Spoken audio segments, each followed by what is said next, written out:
네. 아홉 번째, 흑암의 재앙이 온 세상을 까맣게 덮었습니다. 2023년 이 대한민국 살아가는 사람들은 흑암이 무엇인지 지금 경험할 수가 없습니다. 왜냐하면 낮에는 해가 떠 있고 또 밤이 돼도 불야성처럼 빛이 있는 시대를 살고 있기 때문입니다.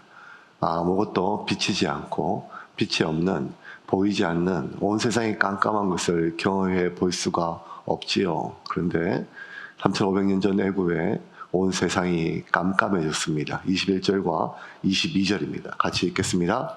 그러나 여호와께서 바로의 마음을 완악하게 하셨으므로 이스라엘 자손을 보내지 아니하였더라. 여호와께서 모세에게 이르시되 하늘을 향하여 내 손을 내밀어 애굽 땅 위에 흑암이 있게 하라. 곧 더듬을 만한 흑암이리라. 아무것도 보이지 않는 깜깜한 태양이 죽은 것입니다. 태양이 죽은 것입니다. 파라오는 태양신 라, 히브리어로 애굽 말로 태양신이 라거든요. 라. 예, 태양신입니다. 가장 큰 신입니다. 태양신 라의 아들이 파라오입니다. 파라오. 그래서 이 태양신이 죽었다는 것은 이제 곧 파라오가 죽었다는 것을 뜻하였습니다. 태양이 죽었습니다. 태양신이 죽고 그리고 파라오가 죽은 것과 똑같습니다. 그렇게 태양이 죽자 어떻게 되는가 하면 모든 사람이 일어나지도 못한 채 그냥 하루 종일 누워 있을 수밖에 없습니다. 아무것도 보이지 않으니까요. 살아있지만 산 것이 아니라 죽은 것처럼 일어나지도 못한 채 손으로 벽을 더듬고 그렇게 숨만 쉬고 사람들이 다 죽은 것처럼 되었습니다. 23절 같이 읽겠습니다. 그동안은 사람들이 서로 볼 수 없으며 자기 처소에서 일어나는 자가 없으되 온 이스라엘 자손들이 거주하는 곳에는 빛이 있었더라. 온 세상이 깜깜한데 참 희한한 일이 벌어졌습니다. 이스라엘 백성들이, 히브리 백성들이 머무는 그 고센 땅에는 빛이 있는 것입니다.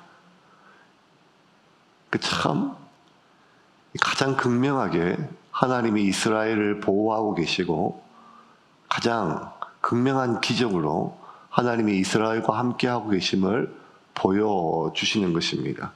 사실 하나님은 파리 재앙 때부터 이스라엘 땅, 고센 땅을, 이스라엘이 거주하는 고센 땅을 구별해서 보호해 주셨습니다.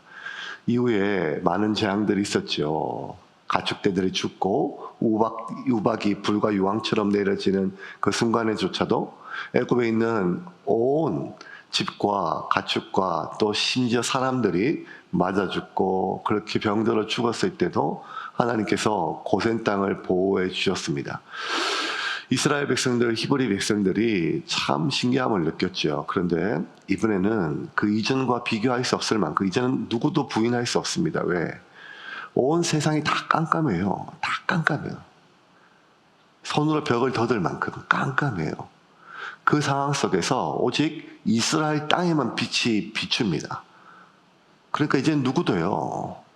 애굽 백성 누구도 저곳에 빛이 비침을 부인할 수가 없습니다. 히브리 백성 중에 누구도 하나님이 우리를 비춰주신다. 하나님이 우리와 함께 하신다. 하나님이 우리를 보호하신다. 이것을 그 누구도 부인할 수가 없습니다. 왜냐하면 빛이 비추니까요. 빛이 함께 하고 있으니까요. 지금까지 그 어떠한 애굽의 재앙이나 그 어떠한 기적들보다 가장 극명하게 하나님이 우리와 함께 계심을 확인할 수, 누구도 부인할 수 없습니다. 신앙이 있고 적고 이런 걸 떠나서 이제는 누구도 부인할 수가 없습니다. 그런데 이게 처음 보는 광경이고 또 처음 경험하는 감정이에요. 어떤 감정인가 하면 하나님 우리와 함께 하신다는 거예요. 압도되는. 하나님 우리와 함께 하신다. 하나님 우리를 보호하신다. 지난 400년 동안 히브리 백성들이 그 고센 땅에서 살았습니다. 그런데 그 400년 동안 나이스로 계산하면 14만 6천일 동안 단 한 번도 경험해보지 못한 감정입니다. 그게 뭔가 하면 하나님이 우리와 함께 하신다고 하는 확신이었습니다. 히브리 백성들은 아브라함 이후부터 아브라함의 하나님, 이삭의 하나님, 야곱의 하나님, 내 아버지의 하나님, 나를 도와주시옵소서. 삶이 너무 고됩니다. 삶이 너무 힘듭니다. 하나님 도와주십시오. 400년 동안에 이 히브리 백성들의 삶은 고된 삶이었습니다. 아픈 삶이었습니다. 얼마나 많은 탄식이 있었습니까? 출애굽기의 시작 자체가 탄식으로 시작한 책입니다. 모든 백성들이 하나님 어디 계십니까? 히브리 백성들은 날 때부터 하나님과 함께 못한 신앙을 넘어서 그들의 전 존재와 그들의 세계관 자체가 하나님과 뗄래야 뗄 수가 없습니다. 하나님이 우리와 함께 하시고 내 조상, 내 아브라함과 내 할아버지, 내 조상의 조상의 조상과 함께 하셨어. 그 하나님이 우리 하나님이다. 하나님의 함께 하심을 믿고 살아요. 그런데도 하나님의 함께 하심을 처음 확신하게 되었어요. 왜? 그 이전에는 계속 의심했었어요. 아니, 믿어지지 않았어요. 하나님의 함께 하심을 부인하지는 않았어요. 그런데 그것을 확신하지는 못했어요. 왜? 하나님이 나와 함께 하신다면 내 삶이 이럴 수는 없어요. 먹고 사는 것부터 시작해서 온통 세상의 짐이 너무 무거워요. 그래서 하나님께 부르짖고 하나님께 또 부르짖었지만 이 삶의 무게가 좀처럼 줄어들지가 않아요. 신앙이 많건 적든 이게 얼마나 힘들고 어렵습니까? 주중에 힘든 장례를 치르고 왔어요. 석수교회에서 한 10년 동안 같이 지냈던 형님 목사님이 갑자기 수요일날 새벽에 목양실에서 홀로 심장마비로 돌아가셨어요. 아마 그 전주에 1박 2일 동안 연말 당회가 있었는데 장로님들한테 계속 질책을 많이 받았는 모양이에요. 교인이 준다. 12월이 되면 목사들이 머리가 깨지는 주간이에요. 12월은. 모든 목사들이 알아요. 온갖 조직이 바뀌고 예결산 짜고 뭐 이런 것들 하면서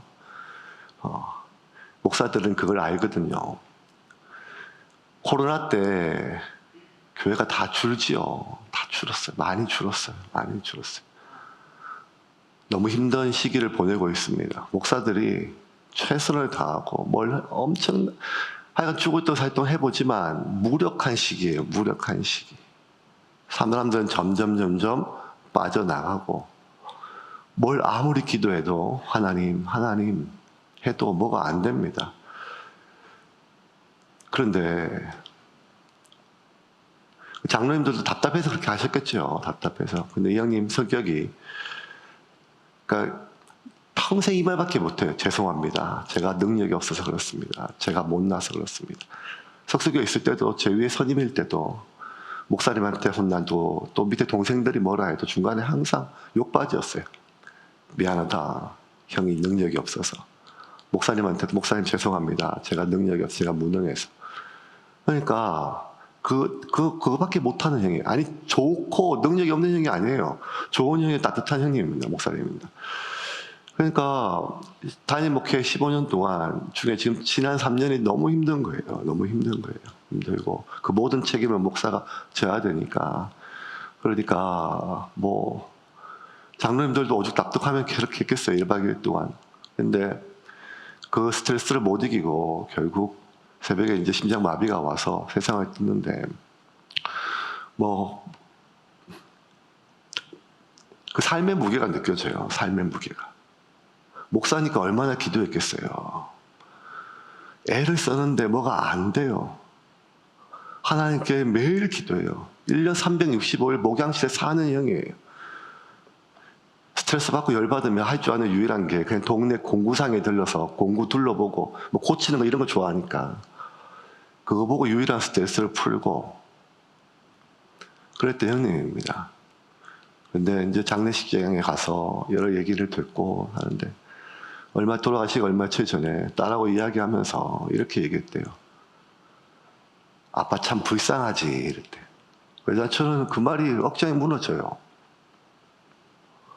저는 그 말이 뭔 말인지 알거든요. 저도 그 시기가 있었거든요. 제가 저를 볼 때 제가 너무 불쌍해요. 온 사방에서 뭔가 질책이 있는데 뭘 애를 쓰는데 잘 안 돼요. 무력하고 무기력하고 힘들고, 이게 이 땅에 살아가는 수많은 사람들의 인생 아니겠어요? 여러분, 여기 앉아있는 우리 가장들의 무게가 얼마나 무겁습니까? 내 가정을 책임져야 되고, 내 새끼를 책임져야 되고, 어떻게든지 공부시킬 때까지, 어떻게든지 결혼시킬 때까지 버텨보고, 이를 악물고, 50, 60 넘어도, 또 어쩌면 우리가 70살이 넘어도 돈 벌어야 돼요, 지금.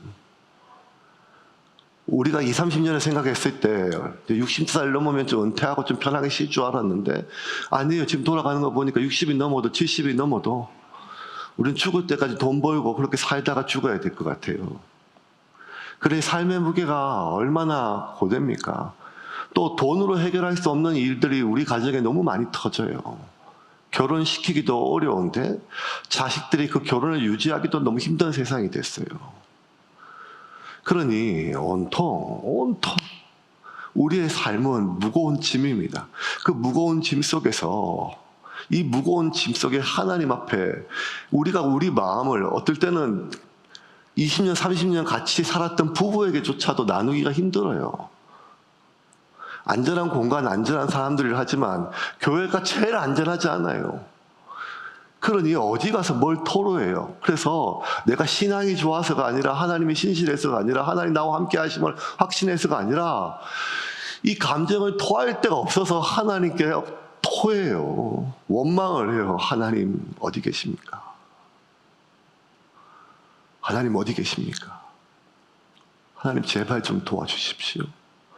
그 하나님에 대한 원망과 탄식이 극에 달했을 때가 언젠가 하면, 내가 낳은 자식을 내 손으로 나일강에 던질 때예요. 파라오가 아들은 다 죽이라고 하니 세상에 어떤 부모가 제 손으로 자식을 죽일 수가 있겠어요. 하지만 남은 자식들을 살리고 남은 가족을 살리기 위해서는 내가 낳은 아들을 지금 죽여야 되는 이 상황 속에, 그 피눈물 속에 하나님 앞에 얼마나 울었겠어요. 하나님 도와주십시오. 하나님 어디 계십니까? 어디 계십니까? 온 세상이 깜깜하고 핏빛으로 변한 그 순간에도 하나님 이런 방법 없어졌어요. 도움의 손길이 어디도 없었어요. 내 새끼 죽어나갈 때 누구도 나를 도와주는 이가 없었어요. 그러니 하나님은 내 조상의 하나님, 아브라함의 하나님, 이삭의 하나님, 나의 하나님이지만 그 하나님이 나와 함께 하심을 조금도 확신하지를 못했어요. 그런데 온 세상이 깜깜해진 이 3일 동안 고센 땅에, 자신들이 400년 동안 살았던 이 고센 땅, 더러운 땅, 저주받은 땅, 빈민들이 살아가 있는 땅, 노예들 땅, 종들의 땅, 수치와 자식 새끼 하나 지키지 못하던 그 무기력한 아비들의 땅, 그 고센 땅에, 그 고센 땅만 빛이 극명하게 비치는 거예요. 그러니까 400년 동안 한 번도 경험하지 못한 어떤 감정이 드는가 하면 이런 감정이 들어요. 하나님이 우리와 함께 하신다. 하나님이 우리를 보호하신다. 이것이 지금 오늘 본문 속에서 이스라엘이 느끼는 그 감정과 확신이에요. 왜냐하면 400년 만에 처음으로 이 3일 동안 하나님 우리와 함께 하신다. 그 누구도 부인 못해요. 근데 여러분, 우리가 지금 꼼꼼하게 지금 출애굽기를 한 절 한 절 씹어먹으며 살펴보잖아요. 팩트는, 사실은 뭔가 하면 지난 400년 동안 고센 땅에 빛이 안 비춰진 적은 한 번도 없었어요. 그 빛은 늘 고센 땅을 곱게 비췄어요. 하지만 24시간 맑은 날은 아니었죠. 구름 낀 날도 있고 비가 오는 시기도 있었지만, 팩트는 뭔가 하면 지난 400년 동안 단 한 번도 하나님이 고센 땅에서 햇빛을 거둔 적이 한 번도 없었단 말이에요. 그 말은 지난 400년 만에 처음으로 이 3일 동안 히브리 백성은 하나님이 우리와 함께 하신다음을 확신해요. 뭐 때문에? 빛이 있어서요. 그 땅에 빛이 비치니까. 근데 더 더 기가 막힐 것은 뭔가 하면 지난 400년 동안 한 번도 하나님이 이스라엘 땅에 빛을 안 비춰준 적이 없었단 말이에요. 14만 6천일 동안 하나님은 지금까지 늘 이스라엘 땅에, 고센 땅에 빛을 비춰주고 계셨단 말이에요. 어쩌면 지난 400년 동안 고센 땅과 지금 빛이 비춰지는 3일 동안의 고센 땅을 비교했을 때 단 하나도 차이가 없어요. 지금 아침에 만나가 내린 것도 아니고 그 땅에 메추라기가 하늘에서 고기가 떨어진 것도 아니고 구름 기둥과 불 기둥이 멀리 휩쓰고 반석에서 물이 나온 것도 아니에요. 아무런 차이가 없어요. 지난 400년과 아무런 차이가 없어요. 만약 지난 400년 동안 하나님께 서운했고 원망이 됐고 그 억울했던 것이 하나님이 우리를 돌보지 않았음에 대한 원망이라면, 하나님이 우리와 함께 하지 않았음에 대한 분노였다면, 내 자식 새끼를 내 스스로 지키지 못하고 나일강에 죽여야 할 때 그때 그 비참함 속에 부르짖어도 하나님 침묵했다면, 그래서 하나님은 우리를 돌보지 않았고 당신은 우리를 버려두었으며 당신은 우리와 함께하지 않았으며, 내 인생의 가장 슬픈 순간에, 내 인생의 가장 무너지는 순간에, 내가 옥장이 무너지는 그 순간에 당신은 나를 버려두었다는 그 이유가 하나님에 대한 원망과 불평에 대한 탄식이었고, 그 하나님에 대한 원망과 불평과 탄식이 이제 하나님이 우리와 함께 하심에 대한 확신과 하나님이 우리를 보호하신다고 대한 감사와 하나님이 우리를 인도하신다고 하는 찬송으로 변했던, 그 탄식과 원망이 감사와 찬송으로 변했던 가장 극명한 이유가 지금 자신들의 땅에 빛이 비춘다는 이유라면 하나님은 미치고 팔딱 뛰겠어요. 왜냐하면 나는 400년 동안 단 한 번도 그 빛을 거둔 적이 없었거든요.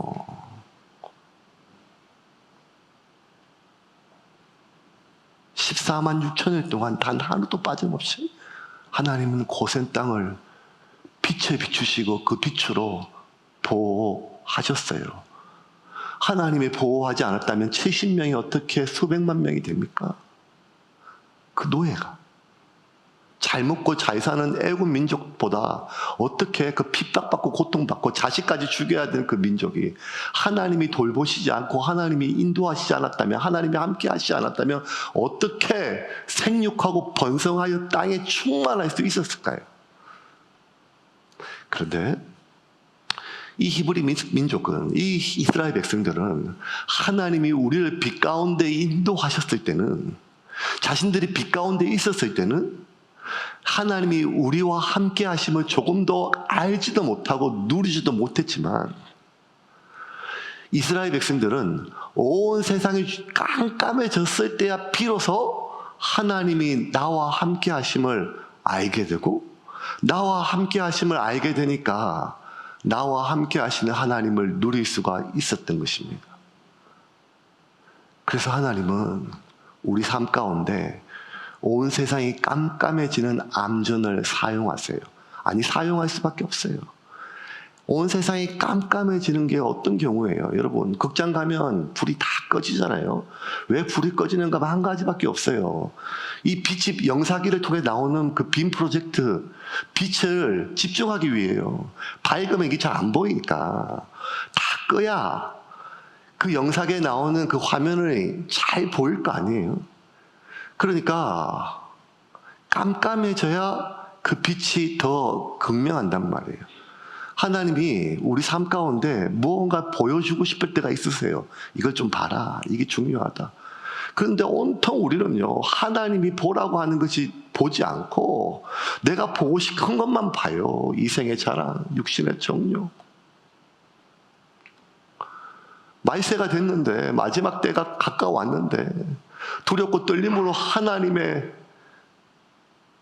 그 심판의 임재하심을 준비하고 내 마음에, 내 영혼에 그 영혼의 기름을 준비되었는가를 보는 아무 관심이 없는 것처럼, 시집가고 장가가고 먹고 마시는 것처럼, 소돔과 고모라처럼 언제 지금 불벼락이 떨어져도 시원치 않을, 오늘 떨어져도 시원치 않을 그 세상에 살고 있음에도 불구하고 온통 관심은 하나님이 지금 보게 하시는 그 빛이 아니라 우리의 욕망대로, 욕구대로 내가 누구보다 좀 더 행복한지, 내가 누구보다 좀 더 불행한지, 이 비교의식 속에 살아가고 있는 우리는 어쩌면 하나님이 우리에게 보게 하시는 것을 못 보는 것이 아니라 보지 않는 것입니다.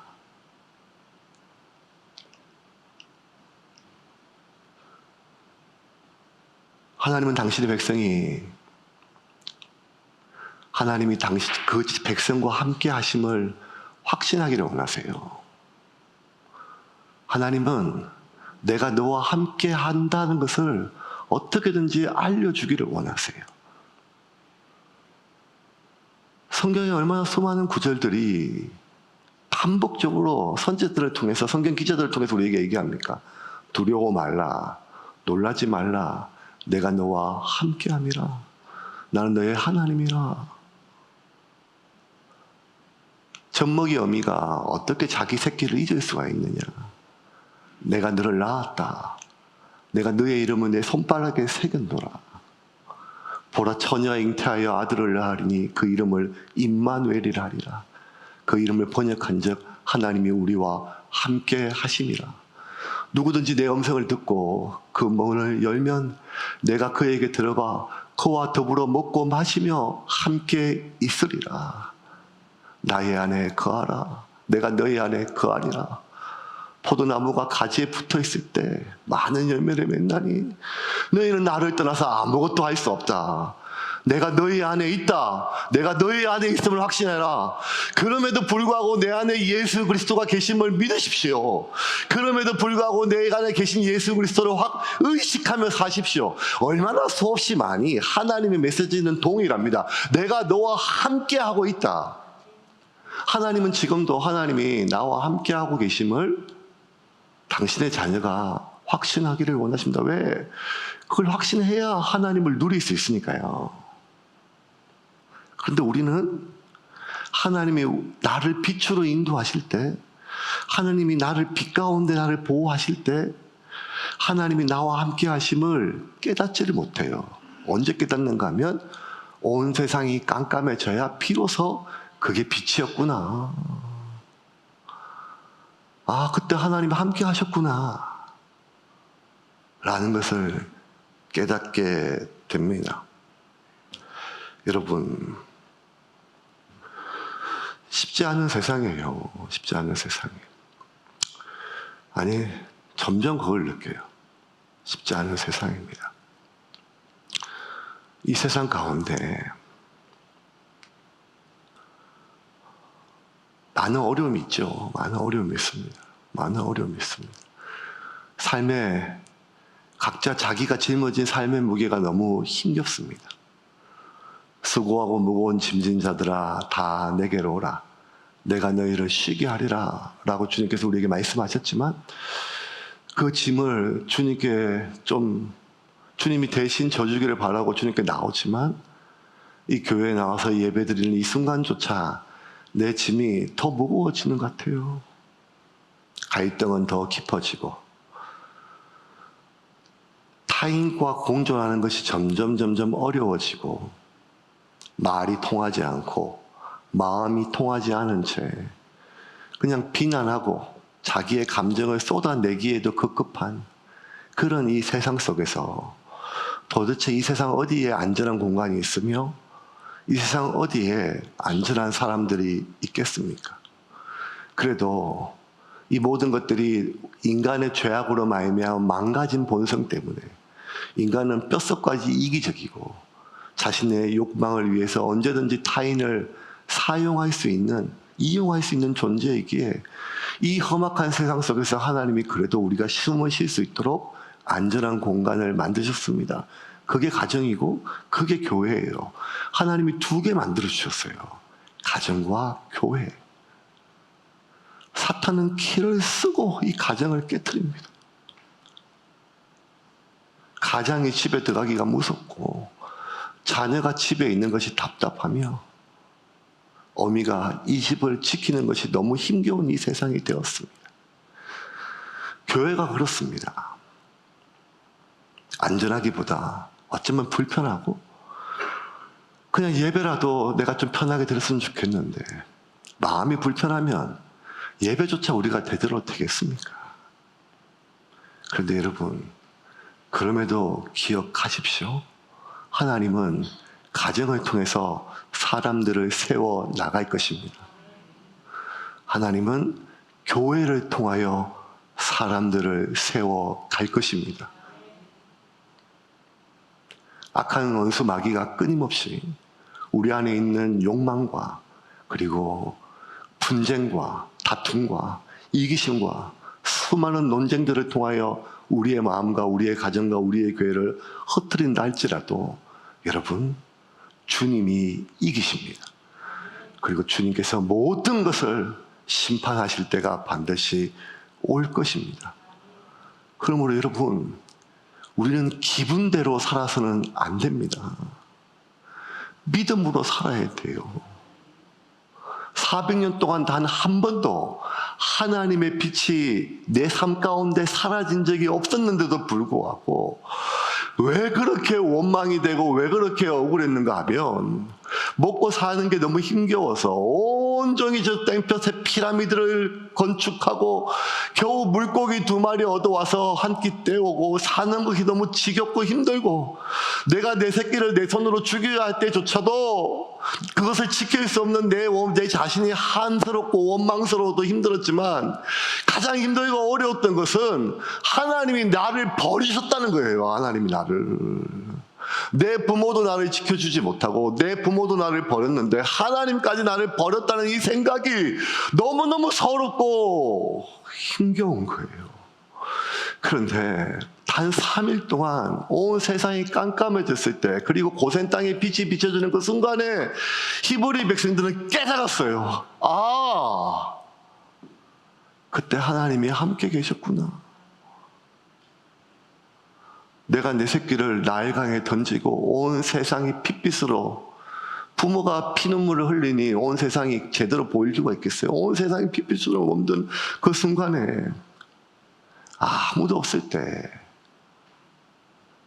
그 순간에 하나님이 설명해 주지는 않으셨지만 설명해도 우리 모르니까요. 하루아침에 남편을 잃은 그 여인에게 뭐라고 설명을 합니까? 하루아침에 자식을 잃은 그 아비에게 어떻게 설명을 해요? 하지만 그 순간 하나님이 함께 하셨다는 거예요. 그리고 그 순간 하나님이 보호하셨다는 거예요. 그리고 그 순간 하나님이 나와 함께 하셨음을 내가 이미 지나간 과거지만 지나간 과거 속에 그 하나님이 나와 함께 하셨음을 확신하는 순간 우리는 하나님이 지금도 나와 함께 하심을 비로소 확신할 수가 있는 것입니다. 이제 말씀을 정리하겠습니다.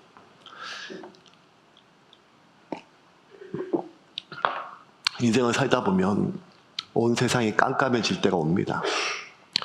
그게 하나님이 사용하시는 암전인지 아니면 사탄이 사방에 우겨쌈을 당하는 것처럼 우리를 둘러싸는 것인지 아니면 그게 내 실수와 잘못된 판단으로 모든 상황이 뒤엉켜서 그러는 건지 뭐 이유가 여러 가지가 있겠지만 분명한 것은 어쩌면